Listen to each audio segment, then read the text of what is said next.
وہ نہ آسمانوں میں ذرہ برابر کسی چیز کے مالک ہیں اور نہ زمین میں، یعنی ان کا اختیار ہے ہی نہیں، اور نہ ان کا ان دونوں میں کوئی حصہ ہے، کوئی شراکت نہیں، اور نہ ان میں سے کوئی اس کا مددگار ہے۔ ایک اور جگہ پر فرمایا وَاتَّخَذُوا مِن دُونِهِ آلِهَةً، لوگوں نے اس کے سوا کچھ اور الہ بنا رکھے ہیں، لا يخلقون شیئا، وہ کسی بھی چیز کو پیدا نہیں کر سکتے، وَهُمْ يُخْلَقُونَ، اور وہ تو خود پیدا کیے گئے ہیں، وَلَا يَمْلِكُونَ لِأَنفُسِهِمْ ضَرًّا وَلَا نَفْعًا، اور وہ تو اپنی جان کے بھی نفع نقصان کے مالک نہیں، کسی اور کے مالک تو کہاں، وہ خود اپنے بھی مالک نہیں، خود اپنے سے بھی کسی تکلیف کو دور نہیں کر سکتے، خود اپنی مرضی سے کچھ نہیں کر سکتے۔ وَلَا يَمْلِكُونَ مَوْتًا وَلَا حَيَاةً وَلَا نُشُورًا، نہ وہ زندگی کے مالک ہیں، نہ وہ موت کے مالک ہیں، اور نہ وہ دوبارہ جی اٹھنے کے اوپر کچھ قدرت رکھتے ہیں، دوبارہ اٹھائے جانے کے بھی وہ مالک نہیں۔ حقیقت یہ ہے کہ زندگی اور موت بھی اللہ کے اختیار میں ہے، ہماری روح کا مالک بھی وہی ہے، جب اس نے چاہا اس جسم میں داخل کر دی، اور جب چاہے گا لے جائے گا، اور کوئی کچھ بھی نہیں کر سکتا۔ ہر انسان کی زندگی میں ایسے لمحات آتے ہیں، ایسے اوقات آتے ہیں کہ جب اس کے پاس بہت عزیز اور گراں قدر قیمتی چیزیں اس کے ہاتھ سے چلی جاتی ہیں جو اس کی ملکیت میں ہوتی، ایسے میں انسان بعض اوقات بہت پریشان ہوتا ہے۔ لیکن اگر وہ اللہ سبحانہ وتعالیٰ کی اس صفت کو یاد رکھے، اس قدرت کو یاد رکھے، اور اس کے ساتھ اس کی حکمت اور اس کے علم کو یاد رکھے، تو پھر اس کی زندگی میں پریشانی نہیں ہوگی، کیونکہ ہمارے پاس جو کچھ ہے اسی کا دیا ہوا ہے، اور اس میں سے جو چاہے وہ واپس جب چاہے لے لے، کیونکہ اس کا اصل مالک وہ ہے۔ ہم تو اپنے نفس کے بھی مالک نہیں، اپنے بچوں کے مالک نہیں، ہمارے پاس جو زمین میں نعمتیں ہیں جتنی بھی، ان کے بھی حقیقی مالک ہم نہیں، وہ تو اللہ سبحانہ و تعالیٰ نے اپنی رحمت کے طور پر ہمیں عطا کی ہیں، اپنی رحمت کے ساتھ عطا کی ہیں، اور جب چاہے وہ ان میں سے جس چیز کو لینا چاہے وہ لے سکتا ہے، کیونکہ ان سب چیزوں کا اصل مالک تو وہی ہے۔ نبی صلی اللہ علیہ وسلم نے فرمایا جان رکھو کہ اگر ساری امت مل کر بھی تمہیں کوئی فائدہ پہنچانا چاہے، یعنی تمام لوگ اکٹھے ہو جائیں اور تمہیں کچھ دینا چاہیں، تو وہ تمہیں نفع نہیں دے سکتے سوائے اس کے جو اللہ نے تمہارے لیے لکھ دیا ہو، یعنی جو اللہ نے تمہارے حصے میں رکھا ہے بس وہی تمہیں ملے گا۔ اور اگر وہ سارے مل کر تمہیں کوئی نقصان پہنچانا چاہیں تو وہ تمہیں کوئی نقصان نہیں دے سکتے سوائے اس کے کہ جو اللہ نے تمہارے مقدر میں لکھ دیا ہے۔ اس لیے انسان کو اس بات سے بے فکر ہو جانا چاہیے، اس بات سے بے خوف ہو جانا چاہیے کہ کوئی اور اس کو کچھ بگاڑ سکتا ہے۔ اسی طرح اللہ کے سوا کسی اور سے امید نہیں رکھنی چاہیے کہ کوئی اور اسے کچھ دے سکتا ہے، کیونکہ دینے والا وہی ہے جس کے پاس کچھ ملکیت ہے اور جس کے پاس کچھ اختیار ہے۔ قرآن مجید میں نبی صلی اللہ علیہ وسلم کے بارے میں آیا، اللہ تعالیٰ فرماتے ہیں قل، آپ کہہ دیجئے لا املک لنفسی نفعا ولا ضرا، کہ میں تو اپنے نفع نقصان کا بھی مالک نہیں۔ اور آپ کون ہیں؟ آپ کوئی معمولی ہستی نہیں ہے، اللہ کے حبیب ہیں، محمد الرسول اللہ ہیں، سید الانبیاء ہیں، اور ان کے بارے میں فرمایا جا رہا ہے کہ آپ لوگوں کو بتا دیجئے کہ میں اپنی جان کے نفع نقصان کا بھی مالک نہیں ہوں، الا ما شاء اللہ، مگر جو اللہ چاہے۔ وَلَوْ كُنْتُ أَعْلَمُ الْغَيْبَ، اگر میں غیب جانتا ہوتا، لَاسْتَكْثَرْتُ مِنَ الْخَيْرِ، تو میں خیر میں، بھلائیوں میں بہت کچھ حاصل کر لیتا۔ وَمَا مَسَّنِيَ السُّوءُ، اور مجھے کوئی تکلیف نہ پہنچتی، کسی قسم کا کوئی دکھ مجھے نہ پہنچتا۔ إِنْ أَنَا إِلَّا نَذِيرٌ وَبَشِيرٌ لِقَوْمٍ يُؤْمِنُونَ، میں تو محض ایک ڈرانے والا اور خوشخبری دینے والا ہوں ان لوگوں کے لیے جو ایمان لے آئیں۔ ایک اور جگہ پر آتا ہے قل انی لا املک لکم ضرا ولا رشدا، آپ کہہ دیجئے کہ بے شک میں تمہارے لیے نہ کوئی نقصان پہنچانے کا اختیار رکھتا ہوں اور نہ کسی بھلائی کا، کیونکہ ہر چیز کا اصل مالک تو اللہ ہے۔ اور یہ ایک ایسی حقیقت ہے کہ جو اللہ سبحانہ تعالیٰ نے انسان کی فطرت میں رکھ دی ہے کہ انسان جب اپنے آپ کو بہت سی چیزوں میں بے بس اور بے اختیار پاتا ہے تو اس کا دل گواہی دیتا ہے کہ واقعی ہر چیز دراصل اللہ کے اختیار میں ہے اور وہی مالک ہے۔ مشرکین مکہ بھی اس بات کو بہت اچھی طرح سمجھتے تھے، اسی لیے جب وہ حج پہ جانے کے لیے تلبیہ پڑھتے تو وہ کیا کہتے؟ لبیک لا شریک لک الا شریکن هو لک تملکہ وما ملک، مگر تیرا ایک شریک ہے، کیونکہ وہ شرک کرتے تھے، کہتے تھے کہ تیرا ایک شریک ہے، تو اس کا مالک ہے، یعنی جن کو وہ اللہ کا شریک بناتے ان کے بارے میں بھی سمجھتے تھے کہ ان کا بھی اصل مالک اللہ ہی ہے اور وہ کسی چیز کے مالک نہیں، اور یہ کہتے ہوئے بیت اللہ کا طواف کیا کرتے تھے۔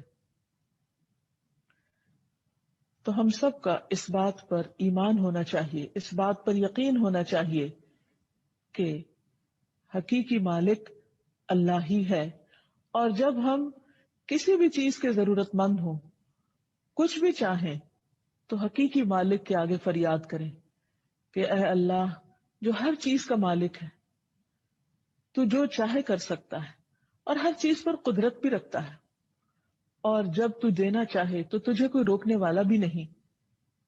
تو اس طرح انسان کی دعا کے اندر ایک یقین پیدا ہو جاتا ہے اور انسان کو اطمینان نصیب ہوتا ہے کہ واقعی کوئی ہے جو سب کچھ کرنے پہ قادر ہے، اور یہ چیز انسان کے لیے حقیقی تسلی کا باعث بنتی ہے۔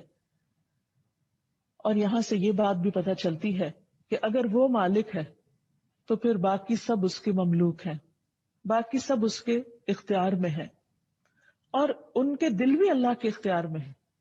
اس لیے کوئی بڑے سے بڑا ظالم کسی پہ ظلم نہیں کر سکتا، کیونکہ اللہ سبحانہ تعالیٰ اگر اسے اذن نہ دے، کیونکہ اس کے پاس جو وقتی اختیار ہے وہ بھی دراصل اللہ ہی کا دیا ہوا ہے، کیونکہ حقیقی بادشاہ وہی ہے۔ دنیا میں اگر وقتی طور پر کسی کو اختیار ملا بھی ہے تو وہ اس کے لیے آزمائش ہے، اور جو آگے اس کے پاس اس کے ساتھ ہے ان کے لیے بھی حقیقت میں وہ آزمائش ہے۔ لیکن قیامت کے دن یہ سارے اختیارات مکمل طور پر چھین لیے جائیں گے۔ اس دن بادشاہت صرف اور صرف اللہ سبحانہ و تعالیٰ کی ہوگی۔ قرآن مجید میں آتا ہے لمن الملک اليوم للہ الواحد القہار، اس دن کہا جائے گا کہ آج کس کی بادشاہت ہے؟ اللہ ہی کی، جو ایک ہے، بہت دبدبے والا ہے۔ پھر یہ بات بھی ہمیشہ یاد رہے کہ اللہ سبحانہ و تعالیٰ کے لیے حیات دائمی ہے اور باقی سب ختم ہونے والے ہیں۔ کل من علیہا فان، تو جو بھی ختم ہونے والا ہے وہ حقیقی مالک کیسے ہو سکتا ہے؟ مثلا ایک انسان اگر لامتناہی زمینوں کا مالک بھی ہو تو حقیقت میں دیکھے تو ہوتا کیا ہے؟ وہ انسان ہمیشہ تو زندہ نہیں رہ سکتا، ایک دن اس کو موت آنی، اور جب اس کو موت آتی ہے تو ان زمینوں کا کیا بنتا ہے؟ ان پراپرٹیز کا کیا ہوتا ہے؟ وہ سب اس کی اولاد میں تقسیم ہو جاتی، اور اگر اس کی اولاد نہ ہو تو دوسروں میں تقسیم ہو جاتی۔ سوچئے آج زمین کے جس ٹکڑے پر ہم بیٹھے، یا زمین کا کوئی حصہ جو ہم خرید چکے ہوں یا جس کے ہم اپنے آپ کو مالک سمجھتے ہوں، اس کی ملکیت بھی کب تک ہے ہمارے پاس؟ اس کی اونرشپ کب تک ہے؟ اس کے اختیار ہمارے پاس کب تک ہے؟ اس سے فائدہ ہم کب تک اٹھا سکتے ہیں؟ صرف اس وقت تک جب تک ہم زندہ ہیں۔ موت کے ساتھ ہی ہاتھ کھلے کے کھلے رہ جائیں گے، اور کسی بھی چیز کا کنٹرول اور کسی بھی چیز کا اختیار ہمارے پاس نہیں رہے گا۔ پھر یہ کس کے پاس جائے گا اور آخر میں کس کے پاس ہوگا؟ وَلِلَّهِ مِيرَاثُ السَّمَاوَاتِ وَالْأَرْضِ۔ آج تو ہم سمجھتے ہیں کہ ہمارے بعد ہمارے بچے وارث ہوں گے، اور پھر بچوں کے بعد ان کے بچے اور ان کے بچے، لیکن پھر جب سبھی ختم ہو جائیں گے تو یہ سب چیزیں اپنے اصل اور حقیقی مالک کے پاس لوٹ جائیں گی۔ اس لیے کبھی بھی انسان کو دنیا میں جو کچھ بھی ملا ہے، چاہے وہ مال و متاع ہو یا اولاد ہو یا کوئی اختیار ہو یا حکومت ہو یا اقتدار ہو، کسی بھی چیز پر انسان کو تکبر نہیں کرنا چاہیے، اور ہمیشہ اس حقیقت کو یاد رکھنا چاہیے کہ یہ سب کچھ صرف چند دن کے لیے ہے اور بطور آزمائش ہے، اور بہت جلد ہاتھوں سے نکل جانے والا ہے، کیونکہ کل من علیہا فان ویبقى وجہ ربک ذو الجلال والاکرام، ہر چیز جو اس زمین پر ہے سب فنا ہو جانے والی ہے۔ ایک مرتبہ رسول اللہ صلی اللہ علیہ وسلم نے فرمایا کہ آج کے دن سے 100 سال بعد جو بھی زی روح اس زمین پر ہے سب کے سب فوت ہو جائیں گے، سب ختم ہو جائیں گے. اور یہ صرف اس وقت نہیں، یہ سلسلہ مسلسل چلتا چلا آ رہا ہے کہ ہر کچھ عرصے کے بعد جتنی بھی زندگی ہے زمین پر وہ ختم ہو جاتی ہے، پھر نئے لوگ آ جاتے ہیں، پھر وہ وارث بنتے، پھر جنریشنز آفٹر جنریشنز یہ سلسلہ چلتا چلا آ رہا ہے. اور پھر ایک وقت آئے گا کہ سب کچھ ختم کر دیا جائے گا اور سب کے اقتدار ختم ہو جائیں گے اور حقیقی بادشاہت اللہ سبحانہ وتعالیٰ کے پاس رہ جائے گی. کل نفس ذائقۃ الموت، ہر شخص کو موت کا مزہ چکھنا ہے. ثم الینا ترجعون، پھر ہماری طرف تم سب پلٹائے جاؤ گے. اس لیے ہمیں اسی کی طرف رجوع کرنا چاہیے اور اس حقیقت کو کبھی بھی نہیں بھولنا چاہیے. حقیقت یہ ہے کہ جو چیزیں اللہ سبحانہ وتعالیٰ وقتی طور پر بھی ہمارے اختیار میں دیتا ہے ہمیں ان سے بہت محبت ہو جاتی، ہمیں وہ اپنی لگنے لگتی، اور یہی انسان کی آزمائش. مثلا خواتین، ان کے پاس جو جیولری ہوتی، گھر کے ساز و سامان ہوتے، ان کے ساتھ کس قدر اٹیچمنٹ ہوتی. لیکن کبھی آپ نے کسی ایسے گھر کا منظر دیکھا ہوگا کہ جس میں ہر چیز بہت خوبصورت طریقے سے سجی ہوئی ہے، ہر چیز اپنی اپنی جگہ پر ہے، لیکن جو ان کی مالکہ ہے وہ دنیا سے جا چکی ہے. اس کے بعد کیا ہوتا ہے؟ وہ تمام چیزیں لوگوں میں تقسیم ہو جاتی. اور یہ تو ہمارے یہاں ہوتا ہے، بعض جگہ پر ایسا بھی ہوتا ہے کہ آنے والی جنریشن کو والدین کے مال و متاع سے یا ان کی چیزوں سے یا ان کی کلیکشن سے کوئی دلچسپی نہیں ہوتی، کیونکہ اب ٹرینڈز بدل چکے ہیں، فیشن بدل چکا ہے، اب نیا دور ہے اور نئے طریقے ہیں اور نئی چیزیں ہیں. لہذا انہیں انٹرسٹ اس سے ہوتا ہے کہ ان تمام چیزوں کو نکال کر جو پراپرٹی ہے اس کی قیمت یا اس کا جو فائدہ ہے وہ ان کو مل جائے. والدین نے جو کچھ بھی جمع کیا اور جن چیزوں کو سنبھال سنبھال کر رکھا اور جن چیزوں کو میموری سمجھ کر اپنے ساتھ رکھا اور ان کی کیئر کرتے رہے اور ان کی حفاظت کرتے رہے، دوسروں کے لیے وہ ردی کے مال سے زیادہ کچھ بھی نہ تھا.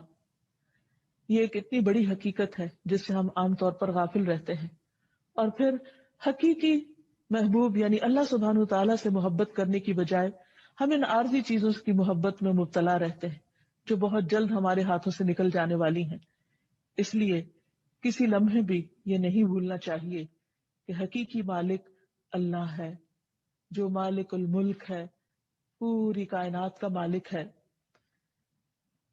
پھر اسی طرح انسان کی زندگی میں عام طور پر جو مسائل رہتے ہیں، جیسے رزق کا مسئلہ ہے.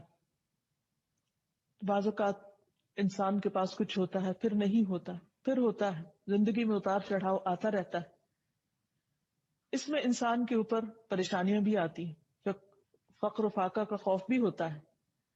لیکن اگر انسان کے دل میں اس بات کا پورا یقین ہو کہ اللہ میرا مالک ہے اور مجھے کل کی فکر نہیں کرنی چاہیے، اس خوف اور غم میں نہیں جینا چاہیے کہ کل میرا کیا ہوگا یا میرے ساتھ کیا معاملہ کیا جائے گا.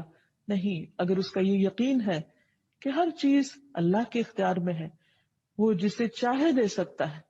جیسا کہ قرآن مجید کی اس آیت سے پتہ چلتا ہے، قل اللہم مالک الملک تؤتی الملک من تشاء وتنزع الملک ممن تشاء وتعز من تشاء وتذل من تشاء بیدک الخیر انک علی کل شیء قدیر. کہہ دیجئے کہ اے اللہ جو مالک الملک ہے، جس کو چاہتا ہے ملک عطا کرتا ہے اور جس سے چاہتا ہے چھین لیتا ہے.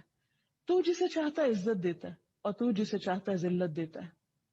ساری بھلائی تیرے ہی ہاتھ میں، تیرے اختیار میں ہے، اور تو ہر چیز پر قدرت رکھتا ہے. تو جو شخص اس چیز پر پورا یقین رکھتا ہے، ایمان رکھتا ہے، پھر وہ پریشانی کا شکار نہیں ہوتا، کیونکہ اگر اسے کچھ ملتا ہے تو اللہ کا شکر ادا کرتا ہے. اگر کچھ اس کے ہاتھ سے جاتا ہے تو اس میں بھی خیر اور بھلائی سمجھتا ہے، کیونکہ اس کا اپنے رب پر اعتماد ہے کہ وہ اپنے بندوں سے ہمیشہ محبت کرتا ہے، وہ اپنے بندوں کے ساتھ ظلم نہیں کرتا. اور پھر جب اللہ سبحانہ تعالیٰ پر توکل ہوتا ہے تو اللہ کا وعدہ ہے وَمَن يَتَوَكَّلْ عَلَى اللَّهِ فَهُوَ حَسْبُهُ، جو اللہ پر بھروسہ کرتا ہے اللہ اس کو کافی ہو جاتا ہے. ان اللہ بالغ امرہ قد جعل اللہ لکل شیء قدرا، اللہ اپنا کام پورا کر کے رہتا ہے، لیکن اللہ نے ہر چیز کا ایک اندازہ مقرر کر رکھا ہے. اللہ سبحانہ وتعالیٰ کے فیصلے اس کے ذاتی فیصلے، اسے کسی سے مشورہ نہیں کرنا، اسے کسی ایک کی طرفداری نہیں کرنی اور کسی دوسرے پر ظلم نہیں کرنا. اس کے عدل و انصاف پر اگر ہمارا مکمل یقین ہو تو ہمارا اس پر اعتماد اور بھروسہ اور توکل کئی گنا زیادہ بڑھ جائے. اور جس کا توکل اللہ سبحانہ تعالیٰ پر زیادہ ہوتا ہے، اللہ سبحانہ تعالیٰ اس کی تمام ضروریات میں اس کو کافی ہو جاتا ہے. رسول اللہ صلی اللہ علیہ وسلم نے فرمایا، اگر تم اللہ پر ایسا توکل کرو جیسا کہ توکل کرنے کا حق ہے تو وہ تمہیں اس طرح روزی دے گا جیسے پرندوں کو دیتا ہے کہ وہ صبح کو گھونسلوں سے بھوکے پیٹ نکلتے ہیں اور شام کو بھرے ہوئے پیٹ سے واپس آتے ہیں. اس کا یہ مطلب نہیں توکل کا کہ توکل کر کے پھر گھر میں بیٹھ جاؤ، نہیں، توکل کر کے پرندوں کی طرح کوشش بھی کرو، لیکن یقین اللہ پہ رکھو کہ جب تم نکلو گے، باہر جاؤ گے، کوشش کرو گے تو بہت سی اپرچونٹیز ملیں گی.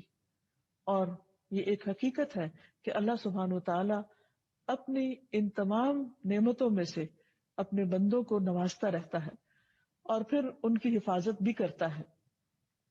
اس لیے اس المالک کے تمام فیصلوں پر راضی رہنا بھی بہت ضروری ہے.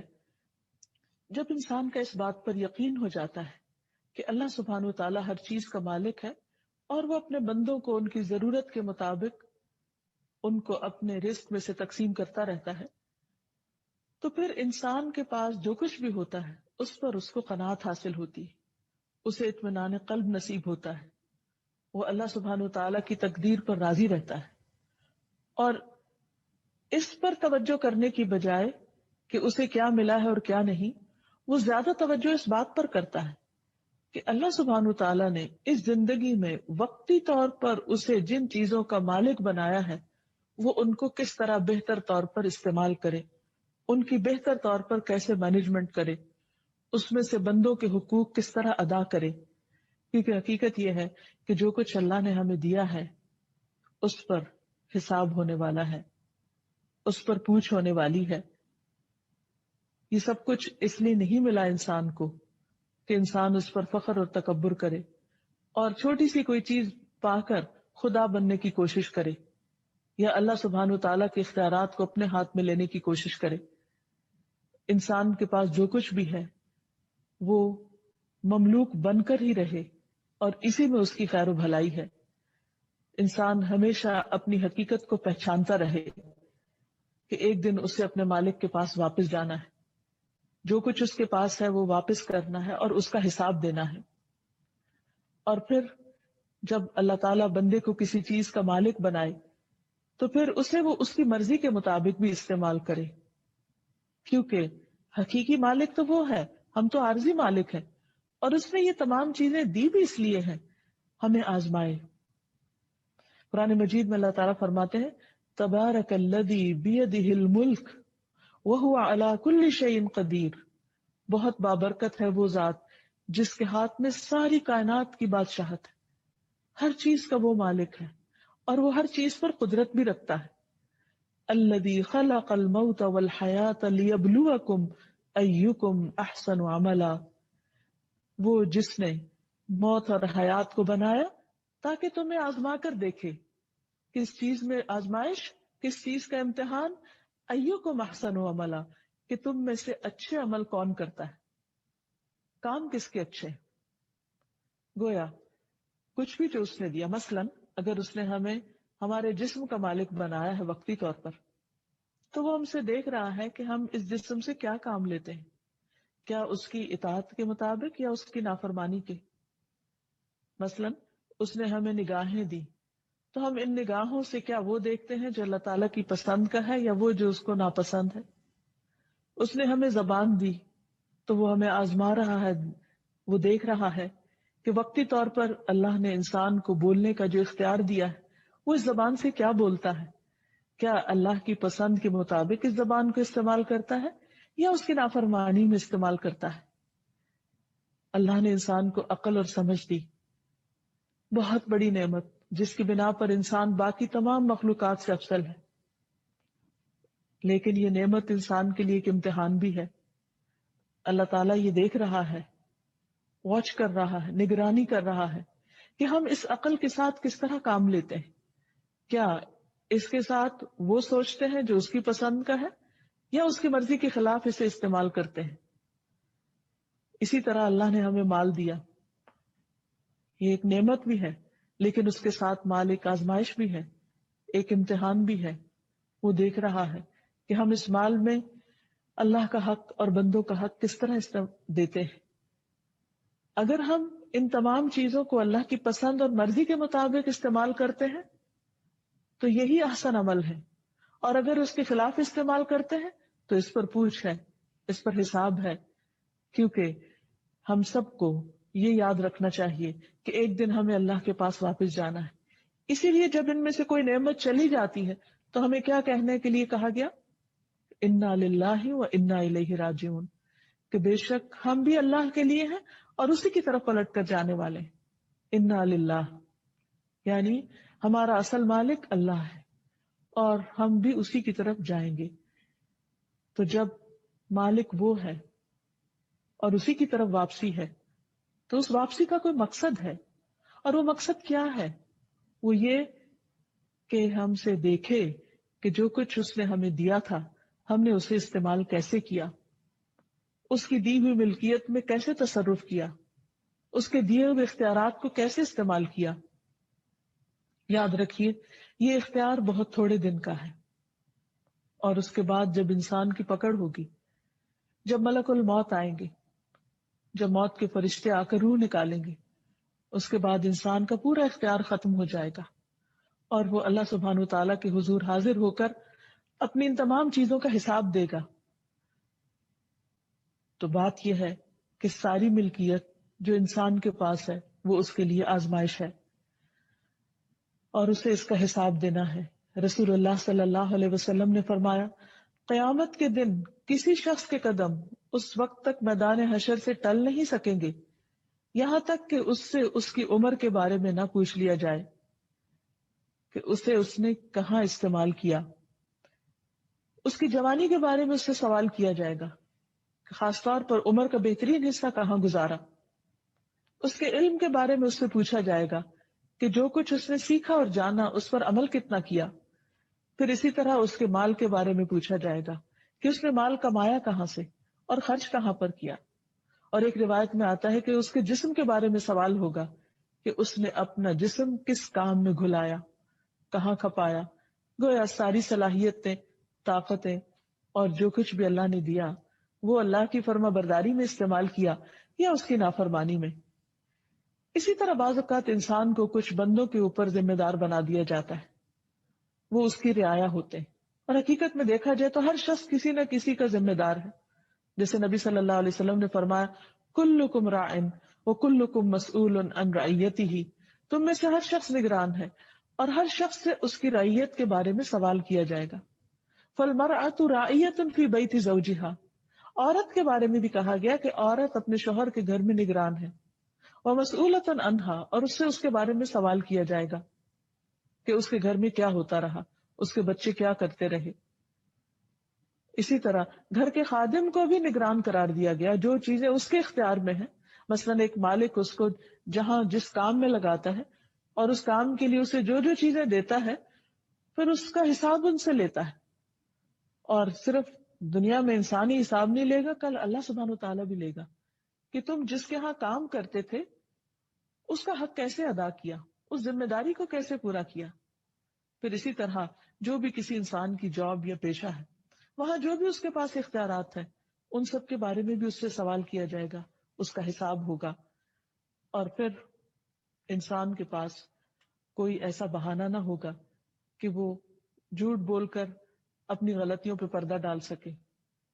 یومئذ تعرضون لا تخفی منکم خافیہ، جس دن تم پیش کیے جاؤ گے کوئی چھپی چیز تم اللہ سبحانہ و تعالیٰ سے تم چھپا نہ سکو گے، کچھ بھی چھپا نہ رہے گا، سب کچھ عیاں ہوگا، کیونکہ وہ عالم الغیب والشہادہ ہے، وہ غیب اور حاضر کا برابر جاننے والا ہے. اور وہاں اس وقت وہ لوگ کہ جو ذمہ دار ہوں گے اور وہ اپنی رعایا کی ضروریات پوری نہ کرتے ہوں گے، اللہ سبحانہ تعالیٰ ان پر ناراض ہوگا. اسی طرح جو دنیا میں اپنی ملکیت میں بے جا تصرف کرے، ظلم اور زیادتی کرے، اس سے بھی پوچھ ہوگی۔ پھر اسی طرح اگر انسان دیکھے تو جو کچھ ہمیں ملا ہے اس میں بھی پورا اختیار ہمارے پاس نہیں ہے۔ یعنی مثلاً مال ہے تو یہ نہیں کہا گیا کہ جیسے چاہو کماؤ اور جہاں چاہو خرچ کرو، یا اس کے ساتھ جو چاہو کرو، چاہو تو اسے ضائع کر دو، نہیں، اس کا بھی ہمیں اختیار نہیں۔ مثلاً زندگی میں بھی سوچ سمجھ کر خرچ کرنا چاہیے۔ ایک طرف بخل سے منع کیا گیا تو دوسری طرف اسراف سے منع کیا گیا۔ یہ نہیں کہ جہاں تمہارا دل چاہتا ہے تم اسے خرچ کرتے رہو، نہیں، اس پر بھی حدود اور قیود رکھی گئی۔ اور مرنے کے بعد بھی اللہ سبحانہ تعالیٰ نے اس کے وارثوں کے حصے خود مقرر کیے۔ تو اللہ سبحانہ تعالیٰ نے جو کچھ ہمیں دیا وہ عارضی تھا، ہمارے پاس وقتی تھا، اور کس لیے تھا؟ تاکہ آزمائے، لیبلوکم، تمہارا امتحان لے کہ تم اس کے ساتھ کرتے کیا ہو، زندگی میں کیا کرتے ہو، اور اپنی زندگی کے بعد کے لیے اس کے بارے میں کیا وصیت کرتے ہو۔ مثلاً مالی کے بارے میں عام طور پر ہمارے ہاں لڑکیوں کو وراثت سے حصہ نہیں دیا جاتا، یا بعض اوقات وارثوں میں سے کسی سے اگر ناراض ہوں تو اس کو حق سے محروم کر دیا جاتا ہے۔ رسول اللہ صلی اللہ علیہ وسلم نے فرمایا، اللہ نے تم پر یہ صدقہ کیا ہے کہ وفات کے وقت تمہیں 1/3 مال، یعنی 1/3 مال میں وصیت کا حق دے دیا ہے، تمہارے اعمال میں تمہارے لیے اضافہ کرتے ہوئے۔ اسی طرح اگر کوئی شخص ایسا کرے تو اس کی اس وصیت کو تبدیل بھی کیا جا سکتا ہے۔ عمران بن حسین کہتے ہیں کہ ایک آدمی مرتے وقت اپنے 6 کے 6 غلام اس نے آزاد کر دیے، جن کے علاوہ اس کے پاس کوئی مال نہ تھا۔ جب نبی صلی اللہ علیہ وسلم کو یہ بات پہنچی تو آپ سخت ناراض ہوئے اور فرمایا کہ میں نے ارادہ کیا کہ میں اس کی نماز جنازہ نہ پڑھاؤں۔ ایک اور روایت سے ہمیں پتہ چلتا ہے کہ سعد بن ابی وقاص رضی اللہ تعالی عنہ نے ایک مرتبہ جبکہ وہ بہت بیمار ہو گئے تو نبی صلی اللہ علیہ وسلم سے اس بات کی درخواست کی کہ انہیں اجازت دی جائے کہ وہ اپنا سارا مال صدقہ کر دیں، لیکن آپ صلی اللہ علیہ وسلم نے ان کو اس بات کی اجازت نہیں دی۔ انہوں نے دوبارہ درخواست کی، پھر درخواست کی، تو آپ نے ان کو صرف 1/3 یعنی 1/3 مال صدقہ کرنے کے لیے یا اس میں وصیت کرنے کے لیے اجازت دی، اور آپ نے یہ فرمایا کہ وَالثُّلُثُ کثیر، کہ 1/3 بھی بہت زیادہ ہے۔ اسلامی تعلیمات کے مطابق ہمیں اپنی ملکیت میں بے جا تصرف نہ کرنے کی تاکید کی گئی ہے۔ اسود بن اسلم کہتے ہیں کہ میں نے رسول اللہ صلی اللہ علیہ وسلم سے عرض کیا، یا رسول اللہ صلی اللہ علیہ وسلم مجھے کوئی وصیت فرمائیے۔ آپ نے فرمایا اپنے ہاتھ کو قابو میں رکھو، جو ہمارا ہاتھ ہمارے اختیار میں ہے تو اس کو کنٹرول میں رکھو کہ اس سے کسی کو تکلیف نہ پہنچے۔ میں نے عرض کیا اگر میرا ہاتھ قابو میں نہ رہے، یعنی میں انسان ہوں، بھول جاؤں، پھر کیا کروں؟ تو پھر اور کیا چیز قابو میں رہ سکتی ہے، اور کس چیز کو کنٹرول کروں؟ آپ نے فرمایا اپنی زبان کو قابو میں رکھو۔ میں نے کہا اے اللہ کے رسول صلی اللہ علیہ وسلم اگر میری زبان میرے قابو میں نہ رہے، زبان کی کوئی پھسلن ہو جائے تو پھر کیا چیز قابو میں رکھوں؟ تو آپ نے فرمایا پھر تم اپنے ہاتھ کو بھلے کام ہی کے لیے آگے بڑھاؤ اور اپنی زبان سے بھلی بات ہی کرو، یعنی اگر ہاتھ استعمال کرنا ہی ہے تو اچھے کام میں کرو، اور زبان کو استعمال کرنا ہے تو اچھے کام میں کرو۔ تو اس سے یہ پتہ چلتا ہے کہ اللہ سبحانہ وتعالیٰ نے جو نعمتیں ہمیں دی ہیں وہ اس لیے دی ہیں تاکہ ان کو بے محابہ استعمال نہ کیا جائے، بے سوچے سمجھے استعمال نہ کیا جائے، دوسروں کو اذیت پہنچانے کے لیے استعمال نہ کیا جائے، بلکہ ان کو خیر اور بھلائی کے کاموں میں استعمال کیا جائے تاکہ دوسرے اس سے فائدہ اٹھا سکیں، اور پھر الٹیمیٹلی نتیجتاً آخرت میں ہمیں ان تمام نعمتوں سے فائدہ پہنچے۔ اور اس پر شدید وعید بھی سنائی کہ اگر کوئی شخص اپنی مرضی سے اس میں کوئی رد و بدل کرے تو خواہ وہ ساری عمر نیک کام کرتا رہے، لیکن اگر مرتے وقت وصیت غلط کرتا ہے تو وہ اپنے آپ کو جنت سے محروم کر سکتا ہے۔ اس لیے ہمیشہ اس بات کی یاد دہانی انسان کرتا رہے کہ وہ اس دنیا میں آزاد نہیں، خود مختار نہیں، اس کا کوئی مالک ہے جس نے اسے پیدا کیا اور یہاں بھیجا اور جس کے پاس اسے پلٹ کر جانا ہے۔ لہذا زندگی کا ایک ایک دن سوچ سمجھ کر گزارے اور اس کی ملکیت میں جو کچھ ہے وہ اسے اللہ کی ملکیت سمجھے. اگر اللہ اسے دینا چاہے تو شکر ادا کرے، اور اگر اللہ سبحانہ وتعالی ان دی ہوئی چیزوں میں سے کچھ لینا چاہے تو اس پر وہ اللہ سے ناراض نہ ہو. وہ اللہ سبحانہ وتعالی کے فیصلوں کو خوشی سے قبول کرنے والا ہو. تو اللہ تعالیٰ سے دعا ہے کہ وہ ہمیں حقیقی معنوں میں اپنی معرفت عطا کرے، تاکہ زندگی کے یہ دن جو ہم گزار رہے ہیں اس کی خوشنودی کے مطابق گزار سکیں. تو بہرحال ان تمام باتوں سے یہ پتہ چلتا ہے کہ ہمیں اللہ سبحانہ تعالیٰ نے جو کچھ بھی عطا کیا ہے اس بارے میں ہم بہت محتاط زندگی بسر کریں. ان تمام چیزوں کا اصل مالک اللہ کو سمجھے، اور اللہ سبحانہ تعالیٰ نے اپنی رحمت سے جو کچھ ہمیں عطا کیا ہے اس میں ہم اسی کی مرضی کے مطابق تصرفات کریں تاکہ اللہ سبحانہ تعالیٰ کی رضا حاصل ہو سکے. أنت القاهر يا الله، أنت الحسيب يا الله، أنت الشافي يا الله، أنت المبين يا الله، أنت الوكيل يا الله، أنت القيوم يا الله، أنت المتين يا الله، أنت السبوح يا الله. لا إله إلا الله محمد رسول الله، لا إله إلا الله محمد رسول الله. انشاءاللہ اللہ سبحانہ تعالیٰ کے نام الملک پر بات کریں گے. الملک کا معنی ہے حقیقی بادشاہ. قرآن مجید میں اللہ سبحانہ تعالیٰ کا ارشاد ہے فَتَعَالَى اللَّهُ الْمَلِكُ الْحَقُّ لَا إِلَٰهَ إِلَّا هُوَ رَبُّ الْعَرْشِ الْكَرِيمِ. بس بہت بلند ہے اللہ جو سچا بادشاہ ہے، اصل بادشاہ ہے، حقیقی بادشاہ ہے، جس کے سوا کوئی الہ نہیں، کوئی معبود نہیں، عزت والے عرش کا مالک، عزت والے عرش کا رب.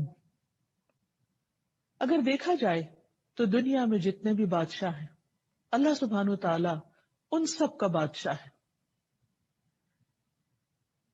وہ بادشاہ جس کے حکم پر تمام کائنات چلتی ہے، جو بلا روک ٹوک ہر چیز پر اپنا حکم نافذ کر سکتا ہے اور اسے اس میں کوئی روکنے والا نہیں. حقیقت یہ ہے کہ سب تعریف اسی کے لیے ہے، سب امور اسی کی طرف لوٹائے جاتے ہیں، اور اس کی بادشاہت کوئی عام بادشاہت نہیں ہے. وہ عرش پر بلند ہے، اور عرش ساتوں آسمان اور ساتوں زمینیں اللہ کی کرسی کے سامنے ایسے ہیں جیسے ایک وسیع صحرا میں ایک چھوٹی سی مندری، ایک چھوٹا سا رنگ. اور پھر اللہ سبحانہ تعالیٰ کے عرش کے سامنے وہ کرسی ایک چھوٹے سے رنگ کی طرح ہے. آپ سوچئے کہ وہ عرش کتنا بلند ہے، اور جو خود اس پر مستوی ہے وہ کتنا بڑا ہے، کتنا عظیم ہے. وہ ہے ہمارا رب، ہمارا مالک اور حقیقی بادشاہ. اور اس دنیا میں جتنے بھی کام امور پاتے ہیں، جتنی بھی چیزیں چل رہی ہیں، جو کچھ بھی ہو رہا ہے، دراصل وہ سب اسی کے حکم پر چل رہا ہے اور اس پر اسی اکیلے کا فیصلہ نافذ ہے.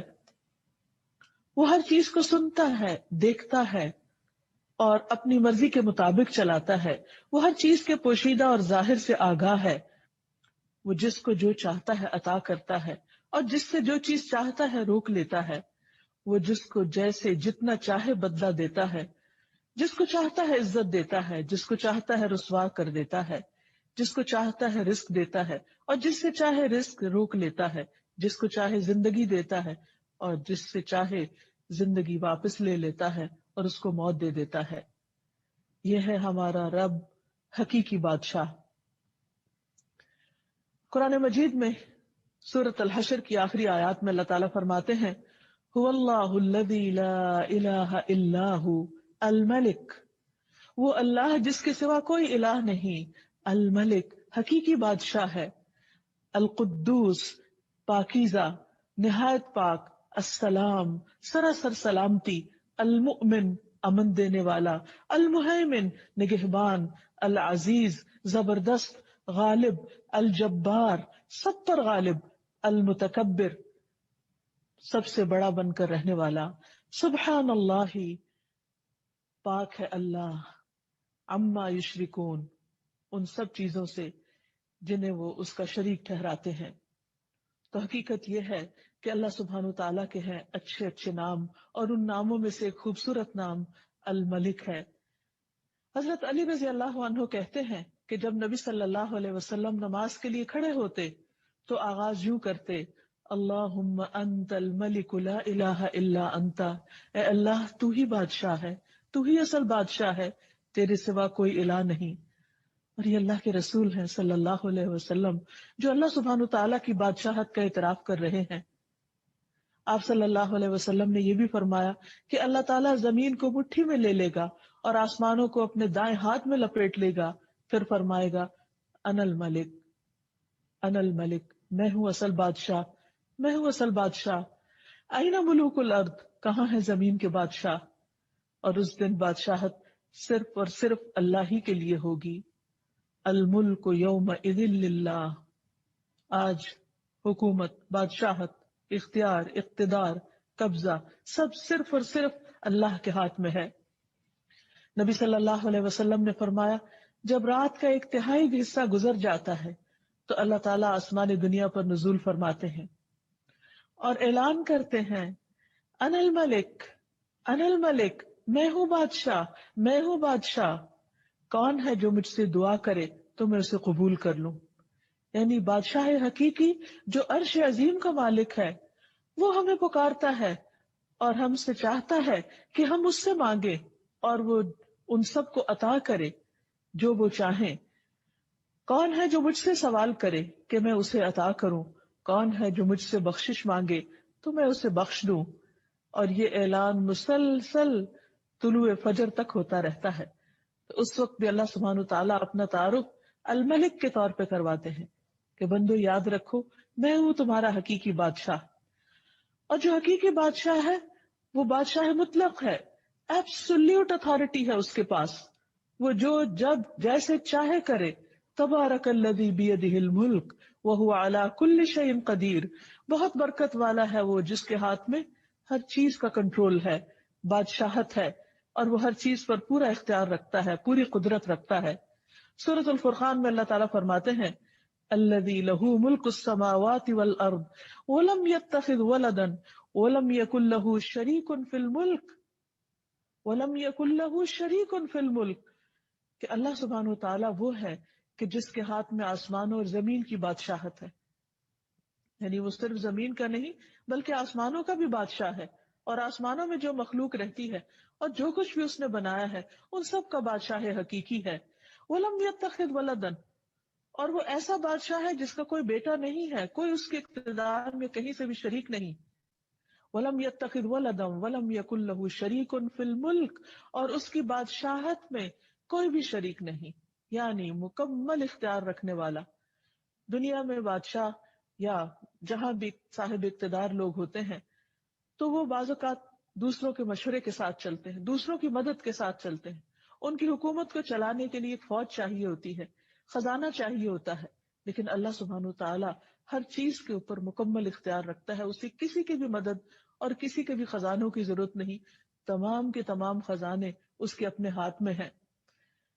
پھر یہ ہے کہ دنیا میں جب کسی کو بادشاہت ملتی ہے تو ایک محدود وقت کے لیے ملتی ہے، لیکن اللہ سبحانہ تعالیٰ ہمیشہ سے بادشاہ اور ہمیشہ رہے گا۔ پھر یہ کہ دنیا کے بادشاہوں سے بہت سی چیزیں اوجھل رہتی ہیں، انہیں معلوم ہی نہیں ہوتی، بعض اوقات ان کے فیصلے عدل و انصاف پر مبنی نہیں ہوتے، بعض اوقات وہ فیصلے کر لیتے ہیں لیکن ان کے فیصلے نافذ ہی نہیں ہوتے، جبکہ اللہ سبحانہ تعالیٰ کا ہر فیصلہ علم اور حکمت پر مبنی ہوتا ہے اور اس کا ہر فیصلہ نافذ ہوتا ہے۔ ایسا نہیں کہ وہ حکم دے اور اس کا حکم مانا نہ جائے، وہ کسی کو کچھ کہے اور اس کی تابعداری کی نہ جائے۔ ہاں، وقتی طور پر اگر انسان کو کچھ اختیار حاصل ہے تو وہ بھی بہت محدود ہے اور اس کے بارے میں بھی اس سے پوچھا جائے گا۔ تو بحیثیت مسلمان ہمارا اس بات پر پورا یقین اور پورا ایمان ہونا چاہیے کہ اصل بادشاہت اللہ ہی کے لیے ہے، اور اگر زمین پر اللہ نے مجھے کسی بھی معاملے میں کچھ بھی اختیار دیا ہے تو صرف یہ وقتی ہے اور اس کا بھی حساب ہونے والا ہے، لیکن اللہ سبحانہ تعالیٰ ہی حقیقی بادشاہ ہے۔ سورۃ المؤمنون میں آتا ہے اللہ تعالیٰ فرماتے ہیں